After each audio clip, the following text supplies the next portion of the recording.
Welcome to Let's Talk Care, a podcast about research and quality of life in long-term care homes in Canada. I'm Marco Redden, joined by my co-hosts Mary Jean Handy and Emily Hubley. Each episode, we'll look at a different piece of the long-term care puzzle and share fresh perspectives as early career researchers navigating the field. Hello and welcome back to our podcast, Let's Talk Care. Today we are focusing our conversation on something that is very important in the realm of long-term care and something that many can resonate with. We are discussing the role of families in long-term care. So today we're joined by two wonderful guests, Gillies and Sandra Bauld, who each bring a unique perspective to what it means to have a family member in long-term care, how families can contribute to residents' quality of life, and how the family role is changing. So without further ado, I'd love to have our guests introduce themselves today. So if you guys are comfortable sharing your personal connection, having a family in long-term care, as well as your role on SALTI and anything else that you may find relevant that you'd like to share. So maybe we'll start with Anne and then Sandra. Great. Sure. Okay. Well, my name is Anne Gillies and I live in Halifax, Nova Scotia.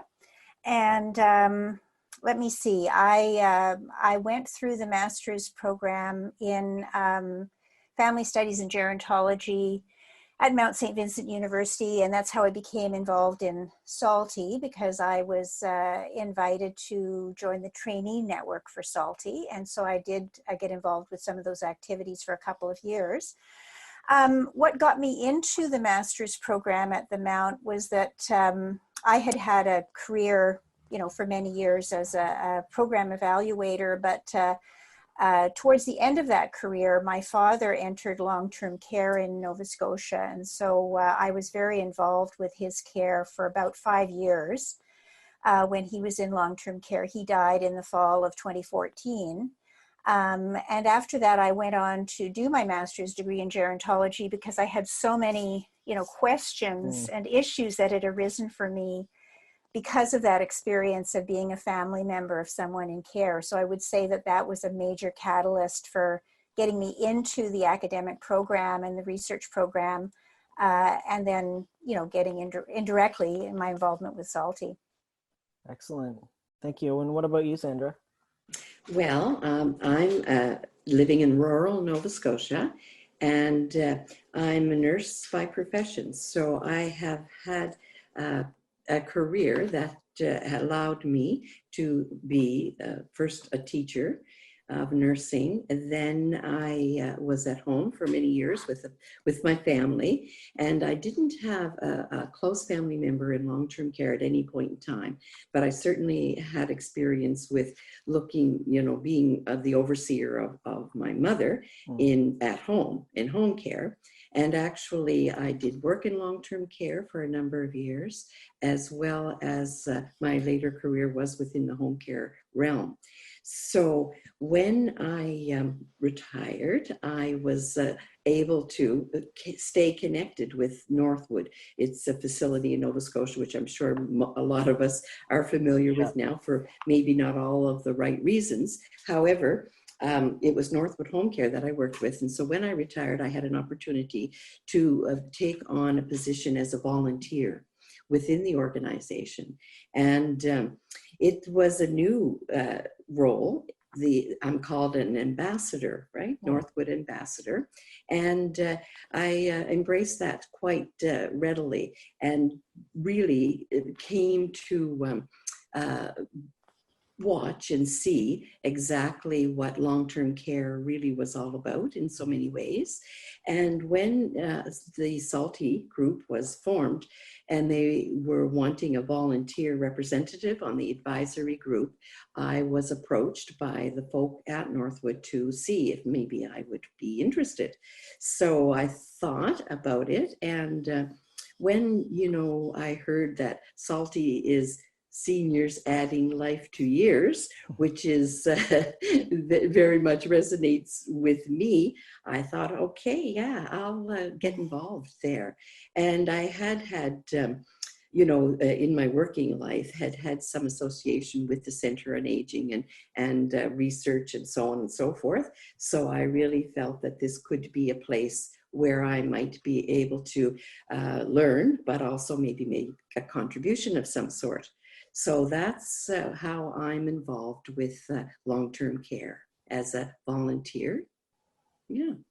Excellent. I think it's fascinating how all of us, I think, come from these sort of multitude of perspectives where I know Emily and I both have experiences having family members in long-term care, but we've also been volunteers and now we're sort of in this student trainee role. So I think it's interesting how many people come from, these multiple backgrounds that give us so many different angles to look at long-term care through. So with your both of your amazing perspectives, so varied, how do you frame some of the sort of key issues for families in long-term care right now? Well, this saying about families in long-term care. So as a volunteer, I certainly had interactions with the residents and families at many junctures. And I would say that because we're all part of a family, and the idea of being taken apart from your family when you become a resident in long-term care, that certainly is an isolating and can be a very frightening experience. And so in order to maintain some kind of personhood, I believe it's really critical that families are part of every bit of what is going on with their person in long-term care. And you see that it's essential. I think it's like a lifeline, really, for people who need to live somewhere else except in their family home. Mm-hmm, absolutely. Yeah, I concur with everything that Sandra said, because it's a very scary process to have someone who's close to you go into long-term care, and it's very scary for that person. Because they know that they probably won't be coming out. And that's something that there's a lot of denial that, those of us who are younger or people who are professionals may sort of push those thoughts aside.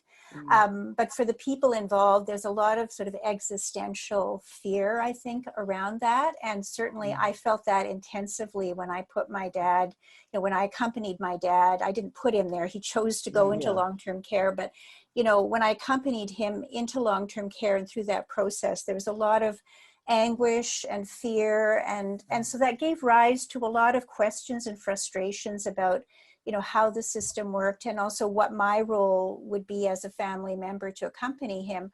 And I certainly have to say that many people think that if you're a family member of someone in long-term care, that it's just a matter of, going in, making nice conversation, taking in a few cookies. My experience was very, very different, and I'm sure it is for a ton of people, because you do end up having to extend. If you were in a caretaking role at home, you often extend that into the long-term care residence for a variety of reasons. One is familiarity. The other is maintaining, dignity and personhood, as Sandra alluded to, because you provide that continuity of, the before life, before that person came into long-term care.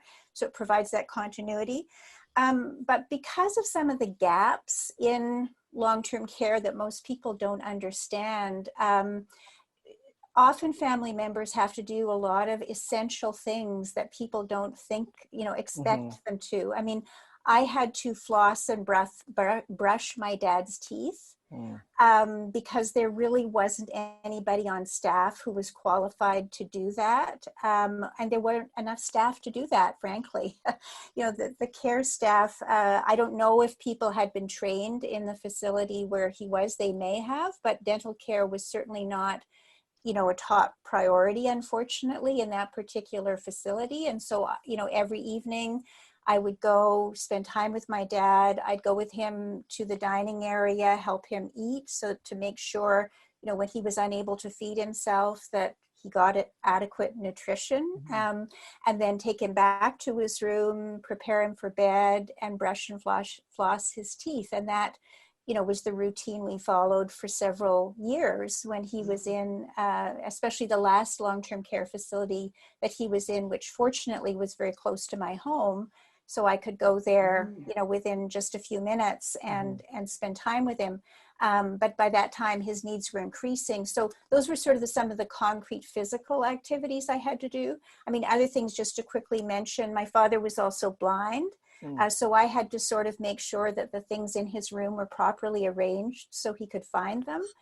Because again, unfortunately, it wasn't something that the staff were really sensitized to, the fact that because he was sight impaired, he had to have things kept in a certain way in his room so he could find them.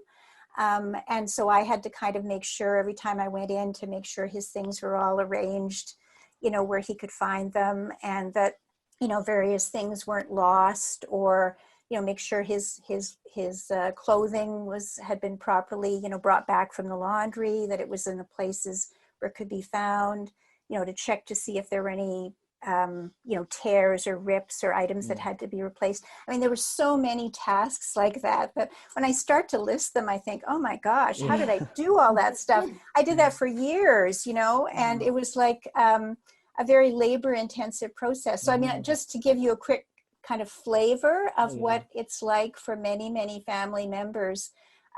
So if you start to then not be able to do that after having done it for some time, and then you can't go in to do that type of work, then you actually feel a huge amount of worry and anguish because you're really concerned that they're not getting all of the supports that they need. And then, of course, if someone's mental or physical faculties are starting to decline and they can't advocate for themselves in terms of what they need, then you sort of provide this interpretation or translation role to help the staff understand what the needs are of that particular person. Yeah. So, Anne, it's interesting to hear you say how you interacted for all of that time. And essentially, you really were looking after those activities of daily living for your dad.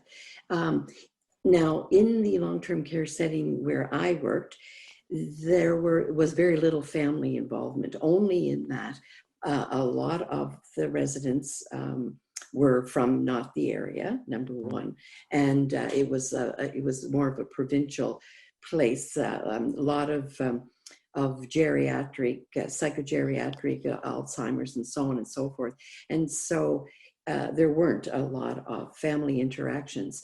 However, I would say that definitely every aspect of those activities of daily living were undertaken by the staff there. It was not a provincially run, it was more of a municipal run. It was the Department of Community Services run institution. And I say institution because it was certainly that. However, I believed that the caregivers were very specific and individualized in how they approached people. And mouth care, you call it dental care, whatever, was certainly an aspect of the care that was given. However, I'm just sort of feeling something as we're talking that as perhaps a caregiver, in a particular long-term care facility with someone as competent and as involved as yourself, do you think that there's a chance that people step back, not because, they couldn't, but because they see that, you're there and you're doing it all and they don't have to, or what kind of feeling did you get from the folk there, Anne? Well, I think he was in two different facilities, and so they were somewhat different circumstances. So I'll focus on the last one he was in, which I think was fairly understaffed, or the staffing arrangements to me were not particularly well arranged. Yeah. So that was my own assessment of the whole picture of how the facility was run. And So yes, I mean, of course, one feels as though because one is, I was going in a huge amount, then of course the staff would step back to some Yeah. extent and let me do it. But I think they were kind of relieved because they realized they didn't have the time to do all of those things either. Yeah. And times that I had to be away or I Yeah. couldn't find a surrogate to go in on my behalf and be Yeah. with my dad, then he noticed that his care was quite different because, of course, I set fairly high standards for him.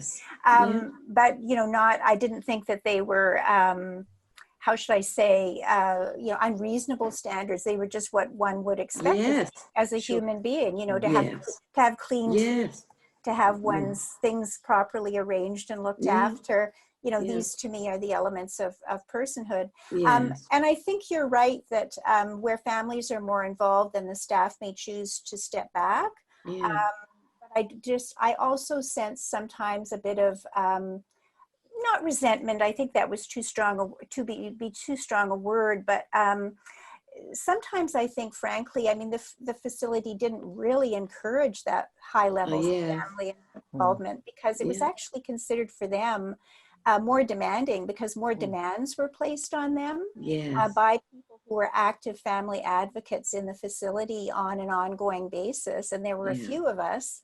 I think the staff might feel, oh gosh, like these people are coming in and always asking for things. It's probably a lot better if they don't come in and then we can just do what we want to do, in their own well-intentioned way. But obviously they might only have, a few minutes to spend with someone to get them ready for bed, like 15 minutes, whereas I might have an hour to help them get ready for bed, so that it would kind of be more comforting or soothing or more of a social interaction that we would have while we were going through that process. And of course, my father didn't have memory loss.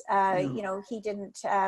So he was cognitively very aware of what was going on around him. And so he needed those interactions.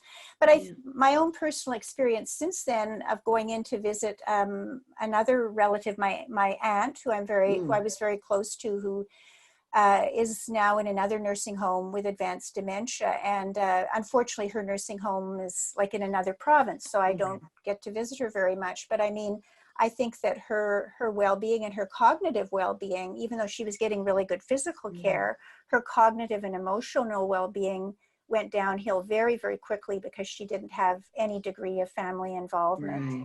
So, I think that the literature on family engagement and family involvement in care is quite clear on the fact that families provide this incredibly important emotional scaffolding and continuity, and they maintain the identity and the personhood of people in care to an extent that we can't even expect staff to do that because they just don't know enough about people in order to do that. That's right. And I know that there is always the initiative for the, they call individualized care plans, the storybooks and all of those kinds of mechanisms. And definitely, there's probably a value to them. However, nothing would ever really replace that family person being involved and being there and allowing the resident to be part of something. That is, really real and has been real to them. So, they don't have to give that up, so to speak, where they've given up so much to have to go into a care situation. That's right. So it's the shared history and the sense that a family member can bring. But I mean, I want to emphasize that based on my own research on family engagement in long-term care and that I did as part of my program at the Mount, is that, we have to also be very open about who we define as family, because sometimes, biological family members are not the ones who are in the best position to provide that, either, supportive physical or emotional care or emotional scaffolding. It may be that, there may be a close friend, a family friend, it could be a wide variety of people who could be these considered family, call them surrogate family, but they're actually really family because they have these bonds, and they have some shared, memory, connection, a sense of continuity. They provide continuity. And that's kind of what's so precious and rare about, and finding the time to be able to go in and provide that kind of support, which is so stressful at the time. But then you look back in it. I mean, I always look back and think, oh my God, I wish I could have done so much more. In retrospect, I think I wish I could have spent, I spent like maybe 10 to 15 hours a week in that nursing home with my dad. Sometimes I wish I could have been there all the time, just because he's gone now and I'll never see him again, And so there's that sense that, we have to do like so much more, even though at the time, though, too, it can be very, very stressful. And so, but many people can play that role. It doesn't necessarily always have to be a biological family member. Yeah, I think it's also important to note the level of engagement will also differ depending on the family, because not all families, whether biological or we're talking a friend that may be a caregiver, not all of them have close ties. So the level of engagement might be spending that 10 to 15 hours, or maybe it's just one visit a week. It's really going to differ depending on the family as well. Right. And not everyone can afford the time. It depends on your life circumstances, your socioeconomic circumstances, how far away you are. So, I mean, we obviously shouldn't either guilt families either for not being able to provide that role. But I mean, part of my research, though, found, though, that the institutional enabling environment for family involvement is absolutely crucial. And so, it relates a little bit, maybe you made a comment a minute ago, Sandra, that in the particular facility you were familiar with, a lot of people didn't stay engaged, and it might have been because they were in another province or on the other side of the province or whatever. But personally, from my experience, I mean, I had to fight to stay involved with my dad because really the facilities were not that enabling. And in the subsequent research I did on family roles and family councils in long-term care, again, there's often a gap between rhetoric and reality. They might on paper have a policy that says, oh, we're welcome, we welcome family members, but in reality that they may sort of gently or unconsciously marginalize family members, so that, if you're not kind of invited in and made part of the team and really treated with respect for what you can bring, then you don't want to get as involved. Well, when I was speaking about the fact that it was where I worked in long-term care, where there wasn't a lot of family involvement, but where I volunteer in long-term care, I have seen some remarkable interactions around family in that, for instance, because the facility has different levels of care. So I've seen spouses, one who would be in the, nursing care level of care, and one who would be in the assisted living level of care, and how their whole day was organized around getting together. And I thought that was pretty special because, it was the husband who was having the wife come down to an area where they could have some common time together. And it was really quite beautiful. I must say, more than one time, it kind of moved me to tears to see, that was facilitated, that was accommodated, and that was supported by the organization. And that wasn't the only case I've known and heard of and seen, more than one time where it might be, the spouse was in the apartments living independently, but their loved one their husband was in care.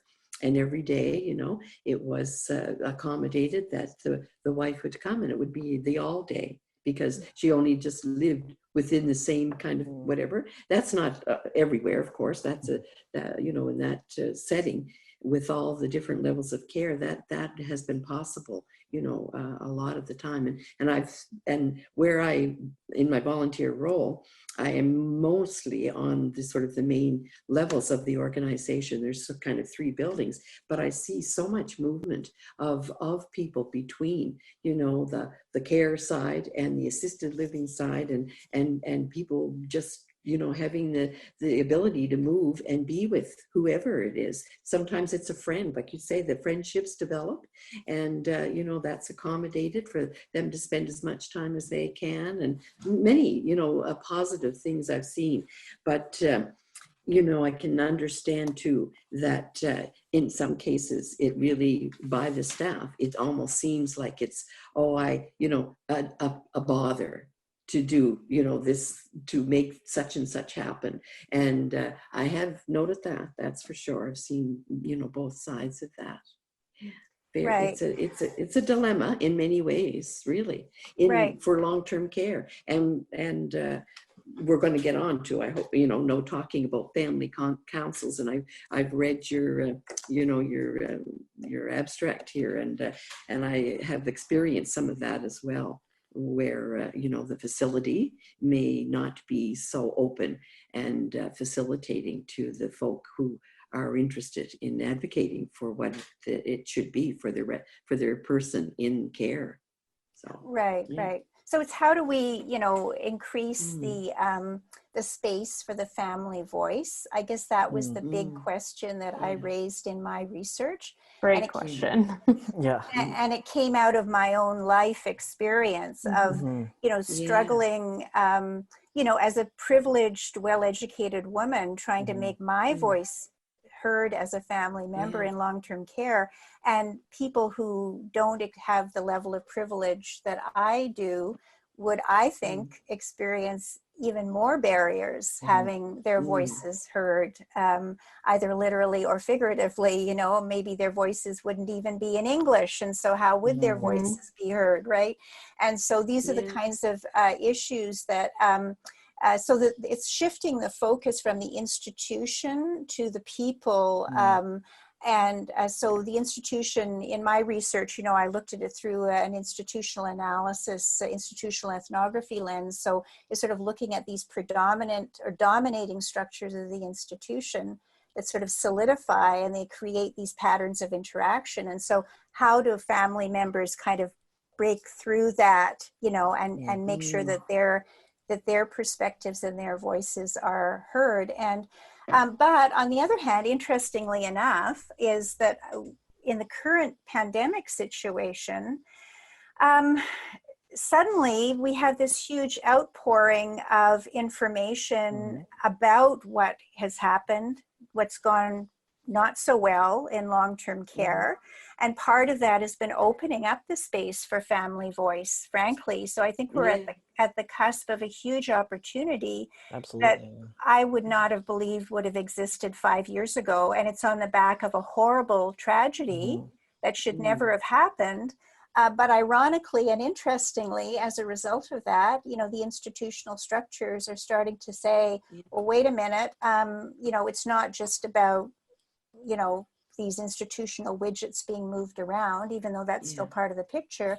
But it's also, how do you incorporate these different perspectives, voices, needs to kind of get through both the immediate situation and hopefully make long-term care better in the long term. Yeah, absolutely. I think throughout this pandemic, we've really seen how families advocate for their family members who are in long-term care. And it's really challenged this perception of family members as visitors going in to spend time to really essential caregivers. And as you described earlier, Anne, the amount of care that you provided to your father, I can't, it's so hard to imagine how the closing of the doors to long-term care during this pandemic really affected those residents. It's so sad to think about. Well, it's horrific. And that's why, people here, I think throughout the country, but I mean, the one instance that I'm familiar with here in Nova Scotia is this, campaign that's formed consisting of women whose family members, mainly women, not exclusively, but mainly women whose family members are in long-term care. And they formed a campaign called Reunite Families in Long-Term Care. And they're basically advocating for the idea that family be designated as essential caregivers. And in many jurisdictions, and based on research carried out by agencies such as the National Institute on Aging, there's been studies done to show that yes, families do play this essential caregiving role, and they have to be designated as such, and they need to be treated as such when you have crisis situations such as infection prevention and control, so that you incorporate them into the plans and the strategies, and you don't, automatically lock them out. Because the degree of anguish that people have experienced, which we've all been hearing about, when they go back into long-term care after 6 months, like 6 months away from someone who is at the, approaching their end of their lives, and whose memory may be failing, and you go back and you do not recognize that person because they have changed so much and they don't recognize you. Like the anguish and the heartbreak associated with that, to me, is beyond comprehension. If I had been in those women's shoes, I don't know what I would have done.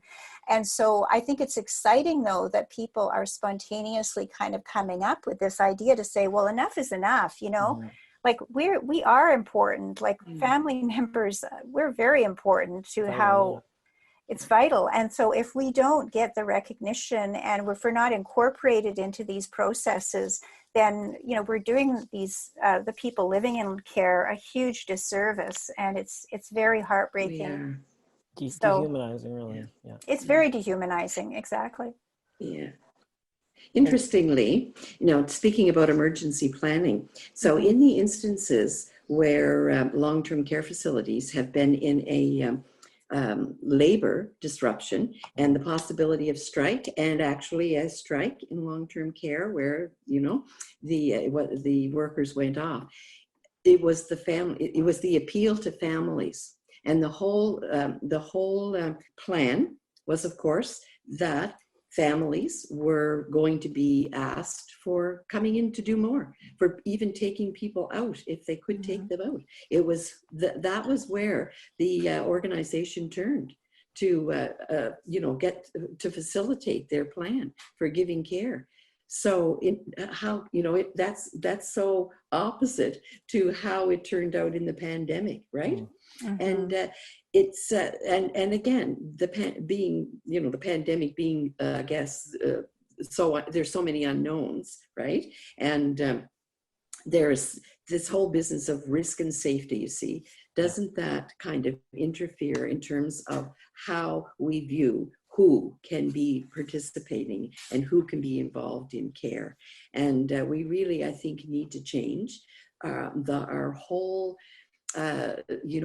perspective on what long-term care really is. That's what I felt was in the way the whole time during the suffering that went on with families and with those in care during the pandemic. It was so much about, safety, and so much about, and not that safety is a dirty word, but that's what overtakes the humanity, I believe, in so much of what has happened with the whole pandemic approach to the closing of the doors in long-term care. Yeah, I totally agree with you, Sandra. And I mean, it's obviously not over yet, right? Because, we haven't, far from over yet. I mean, the second wave is just starting in other parts of the country as we're doing this recording here at the beginning of October. And, obviously, we haven't had a second wave in Nova Scotia yet, but we may end up having one, or we may not be able to evade it completely. So obviously, yes, I think what you've hit on is absolutely key. How do we find the appropriate balance between risk and safe, risk and safety, between, protection and a lack of access or whatever. So, all of these factors, I mean, it would be interesting to know, and again, I don't have the exact statistics on this, what proportion of infections, COVID infections in long-term care were transmitted by staff or by family members, right? I mean, not to blame anybody or whatever for bringing the infection in, but it may not, in fact, have been family members in many cases, or be family members that are the highest risk vectors, for disease transition in long-term care for a variety of, again, institutional factors, right? Oh, yes. Sure. And so I think there's huge amounts of things that we still need to be kind of looking at very carefully around that. And I know that people are very concerned about the effects of the second wave, a whole myriad of things, like if we keep people locked up because of risk, and then they end up sort of completely falling apart or losing their humanity or human connection, I mean, is that too high a price to pay, right? And then if you have people coming in and family members wearing PPE and having to sit 12 feet or 6 feet apart from somebody who's used to being kissed and hugged, and who don't know who you are inside the mask or can't recognize your voice, I mean, it's just heartbreaking. And so can't we come to some, new middle ground? Right. Yeah. It's sort of a what's normal, in a pandemic. You see, you can't kind of define everything by, again, safety and all of that sort of thing. You just have to, I think, look at, as Anne says, being a human being, right? In all of that. And how do you manage it? And yes, I don't know, as Anne says, I haven't seen statistics either about how the infection, started in long-term care settings. But if families need to be involved, then there has to also be some, identification of what risks they would be when they are in and then going out of, the long-term care setting. So there needs to be a lot of conversation and I don't know what the word is, accommodation, I guess, or whatever for that. It's one thing to, and I'm not, saying that it isn't the right thing to do, but to advocate for being there with family members and those who are infected or whatever with COVID. But it's also another thing to, come out. And then what do you do with yourself, and other people that you connect with? Are you working and all of that sort of thing? So there's lots and lots to have to be considered. For huge sure. issues to consider, So Yeah. we're really just still in the woods now, I think, trying to sort all this stuff out. And I don't know if there's any easy answers, but again, I think it has to be, putting on this very family-centric lens. And community-centric lens, and kind of opening up the black box of institutions, of long-term institutional care, and kind of being more transparent and more open. I mean, I was just reading just before we went on to this call about the IPAC, the Infection Prevention and Control Study review that was done here in Nova Scotia to look at what happened in the first wave of the pandemic. And I just think that there needs to be, a lot more mention of, the family and community input into some of these policies. I mean, they are official, they're clinical policies around infection and control, but, well-informed community and family members should also be really consulted with about these policies instead of left, on the sidelines and let the experts have to decide. So, well, when Northwood, for instance, called for extra help, it was very interesting to see, the reaction of the people from acute care and other settings who went into the long-term care facility, and of course were aghast at the lack, in their words, of, infection control practices. Well, it was suggested and whatever, that, this is a home. This is the home setting, of these folk. And so there aren't clean rooms and dirty rooms, and infection control is not the number one priority. It's about living a life like you might in a home, as much of a home-like setting as you can possibly get. But yes, there's, congregate, there's whatever, and there are considerations that are certainly in place so that, there isn't an ability for things to spread, the everyday things. But, that has to be understood too. When people are making the policies, and I know that there's pressure on long-term care facilities to, step up. And as you say, Anne, all of the infection control rules and practices and this and that. I mean, seriously, I say, is that really the number one thing that should be being considered? Because it's the reason that the doors are locked, or, this doesn't happen and all this, whatever. So, it's Yeah. Yeah, we It's just need to be talking more about these things and the Mhm. implications yeah. of them, right? Yes. And have a more Yes. kind of robust dialogue about a lot of these things Yes, as a society. exactly. Yeah. And the education of, the public, because of course, people looking on who aren't involved, they have a lot of opinion about all of this, right? I mean, I Exactly. know in my conversations with my own, community and people in the community and whatever, and it's really a tough place to try to uh, uh, educate, I guess, or just let people know, well, what would you like to see, or how would you like to be living if Hmm. it was you, right? That's right. And it's so easy to criticize about oh, the lack of infection control. Hmm. Well, hello,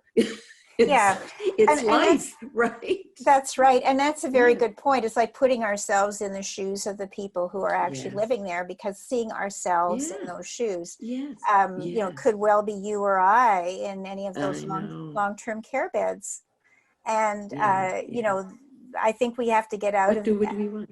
yeah, what would we Yeah. want? What Yeah. would Would we we really? want to take the risk to Yeah. have a Yeah, bit of improved quality Yeah. of life, to be able to Yeah. leave our bedrooms and to Yeah. see our family? Like, that's Yes. right. I Yes. think That's all right. personally we would choose to take that little bit of risk. Yes, of Mhm. course, Yeah. of course.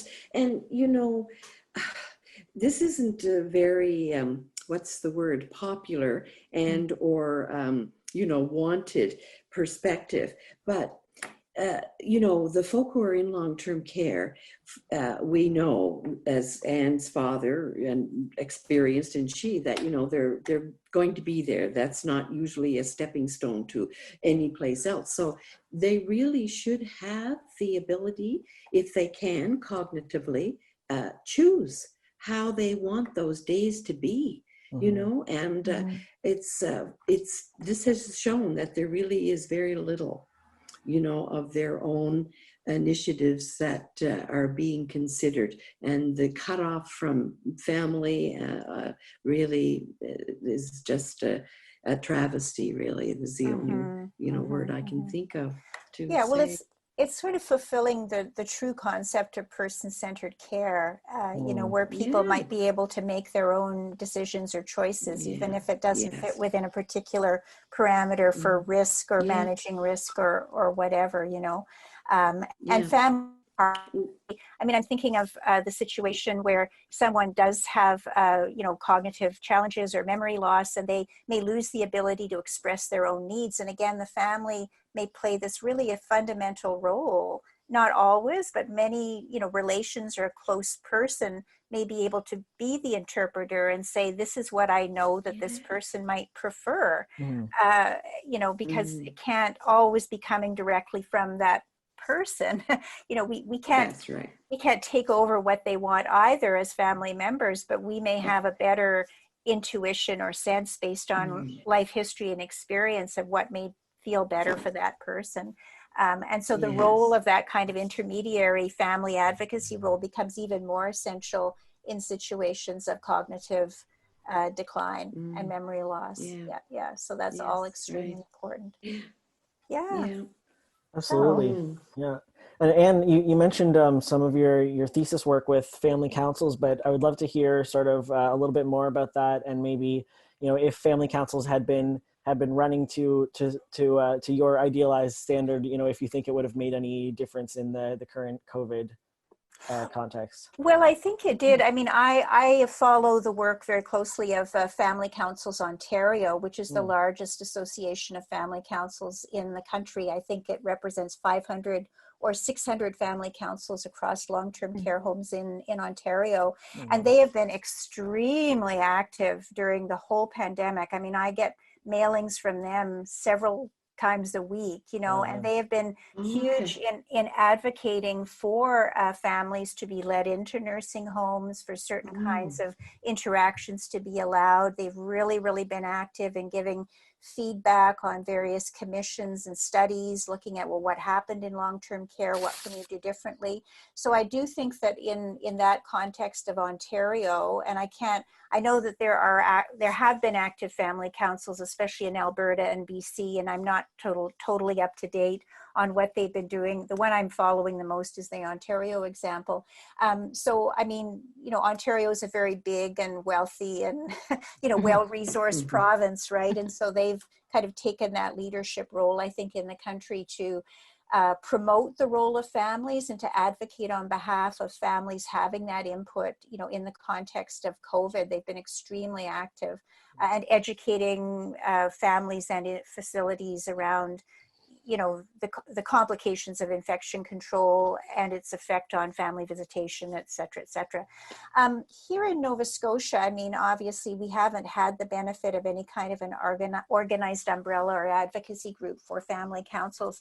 And my own research, which I conducted a couple of years ago, was pretty small scale, but it was looking in depth at people's experiences with 3 family councils in Nova Scotia. And yeah, there were some interesting successes and challenges that they had experienced. And obviously, if there had been more family councils operating in the province, especially independent family councils that were able to meet and organize outside the facilities during the pandemic, that might have had an effect. But I mean, that's pure, speculation. Right.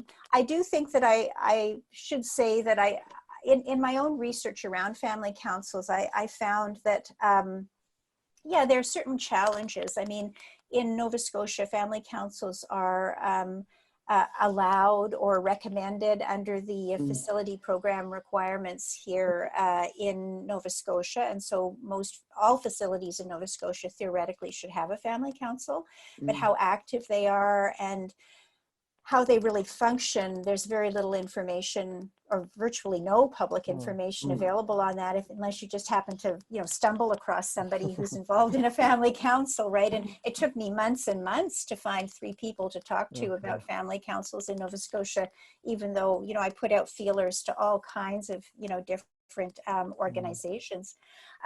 So I think that one of the issues, though, that I found in my own research was the fact that because family councils are sort of required as a licensing, standard in Nova Scotia, that the facilities often or appear to be playing a big role in getting those family councils formed and keeping them going, which is not necessarily sustainable in the sense of, and not necessarily able to provide a fully independent voice for families. And so I guess that there are other models which I think have been worked on in other provinces that we might want to introduce a little bit more into Nova Scotia, which is where family councils play a more independent role. So of course, they're still linked to the facility and they have a good dialogue with the facility, but that they can meet outside the facility, that they can meet independent from people, inside the facility, that they can undertake their own activities. And maybe in time, if there's more interest in family councils in Nova Scotia, it might strengthen the ability of family members here to advocate for, better visitation and better interface and input into the whole way the official long-term care system works. That's interesting, Anne, because as you've been talking, I'm sort of resonating with some of the, and it's very little experience that I have had in working with the family council for sure. But I think the idea that they would be more independent of the particular facility, because I think I did hear at times, from folk of the facility who had to more or less organize the family council, and it became not a good thing for them to be the ones, and of course the family council in themselves then were almost beholden, so to speak, to the institution, as opposed to being more independent and able to express their views and viewpoints on behalf of their residents, right? So yeah, that's interesting that there could be a model where they are not, they're not put together by the organization themselves. That's right. And so that's really what came out a lot in my own research, because I was really interested in the dynamic, because I was doing it through an institutional analysis lens of understanding, kind of the institutional context within which family councils work.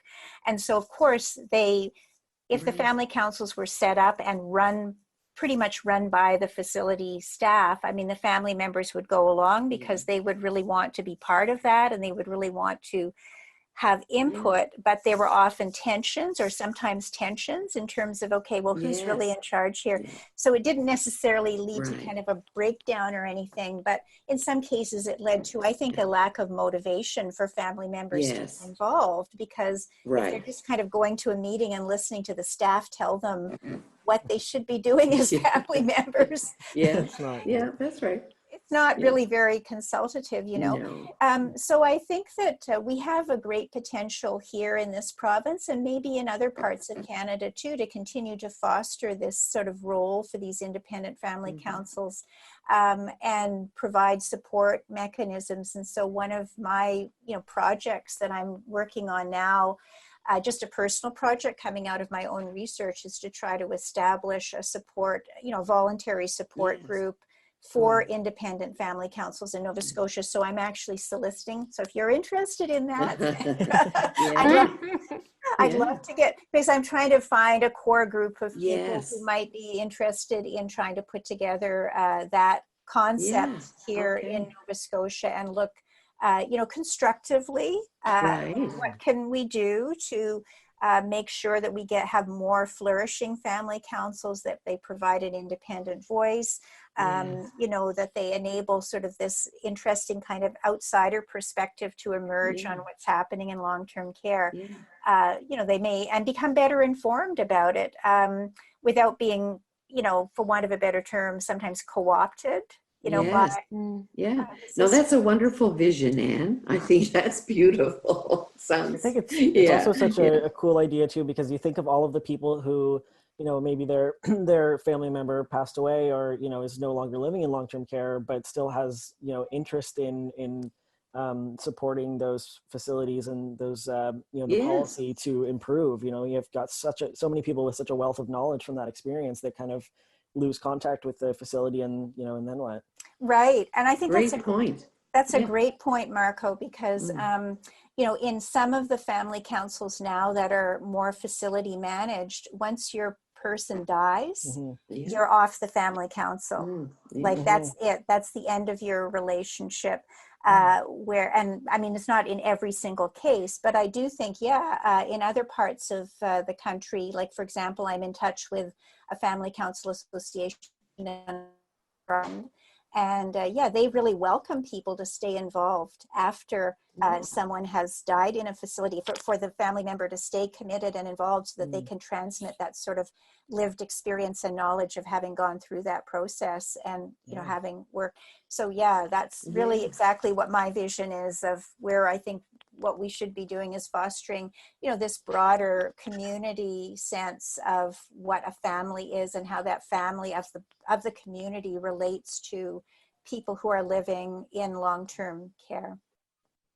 What an excellent idea, and it's so exciting to see that your thesis research is is continuing on in that way.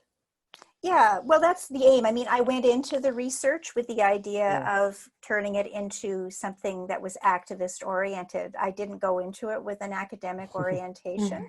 And so, I'm a great believer in kind of an activist stance and citizen activism. And so I sort of wanted to use my research in gerontology as a platform for that, so that we can affect policy change and broader engagement in the issues around elder care in our society. So that's really my aim for the next few years of my life, is what I'm going to choose to focus on. That's awesome. Yay. Good stuff. Yay. Yeah. And it is a good time, I think, right now to be involved, because there is suddenly, after years and years of finding there was no media coverage of long-term care, right? For years, for decades. I mean, and there were studies and reports. Of course, there was some media coverage or whatever, but I mean, I can't even keep up with it now. There are reports and studies coming out every single week and day practically, and media reports and first-hand voices being heard. Yes. That we didn't have for years and years. And so it's as I say, it's a tragic time, and very sobering, but it's also a very exciting time because it provides us, sort of this impetus and platform for increased activism around improving, for reforming long-term care. Absolutely. I absolutely agree. Yeah, which I think many of the SALTI researchers, of course, are really concerned about. People like Carol Estabrooks and Pat Armstrong. Both of them I've heard interviewed on the radio over the last few months. Have done fantastic interviews with the media, the national media. Promoting, the work that they've been doing for years and years to say, we've got to change our thinking about long-term care in a really fundamental way. And so, I really admire and respect that work. And so, and I, of course, referred to some of that work in my own thesis research. And so, as I say, I want to just take that out into the world and kind of be a conduit for transforming some of that into a more activist consciousness around long-term care. Well, we'll be keeping tabs on all of that work and hope to hear updates as it progresses, Anne. Yeah, absolutely. Yeah, well, let's hope for the best. Indeed. And of I'm course, with you. And we need to find a lot of kind of intergenerational engagement with this too. Absolutely. One of my kind of personal slogans these days is "We are the future of long-term care." Because I used to say in my former days, long-term care, we'll all be there. Yep, that's right. That's a bit a kind of a slogan. It wasn't that well accepted by a lot of my colleagues and peers, but well, in some way or another, probably most of us will have some interaction throughout our lifetimes with the long-term care system, whether that's as a family member or as ourselves. That's right. It's sort of unavoidable, and so, I mean, in the ideal world, we might think, oh, well, everyone needs home care so they can stay at home, but we know in reality that may be that may be more challenging to achieve than quality congregate living. Yes, that's right. I agree. Just because of the efficiencies involved, and the fact that you can't necessarily have a lot of lonely older people all living in their own crumbling homes, if they have one. So I think. Go ahead. Oh, sorry. No, I was just going to say, as I see we're getting close to the end, but what I was very impressed with being involved in the SALTI project was the fact that there, as Anne said, intergenerational, a lot of young people with a very big interest in long-term care. That was very comforting to me, being, older, and also just inspiring, really. Just finally, as Anne says, it's almost like, long-term care was almost in the closet, right? People were really, put and or went into institutionalized care and were perhaps just forgotten. And that, was not really acceptable at all. So here we are, and I'm kind of optimistic, really, as much as I do have some skepticism around policies and governments to really step up as has been recommended for lots of years. But I'm still looking to see some really positive changes for sure. Yeah, I'm optimistic too. Oh, good. Yeah. Great. Yeah. Well, that's a nice way to close things off. Thank you, Anne and Sandra, so much for your contributions today. This has been such a fascinating conversation, and you're both brilliant, and the work you do is very valued. So thank you so much for joining us today. Oh, thank you for sharing your experiences. It was awesome. Yeah, you're very welcome, and thank you very much for hosting this. This is a great way of getting the information out. Yeah, it's fun. Good. a different platform. No more writing papers for a while. Thanks for joining us for this episode of Let's Talk Care. This show is sponsored and produced by Salty, Seniors Adding Life to Years, a research project aimed at improving quality of life at the end of life in long-term care. Make sure to visit our website at saltyltc.ca for more information about the Salty project, and follow us on Twitter at salty_LTC so you don't miss our next show. Show.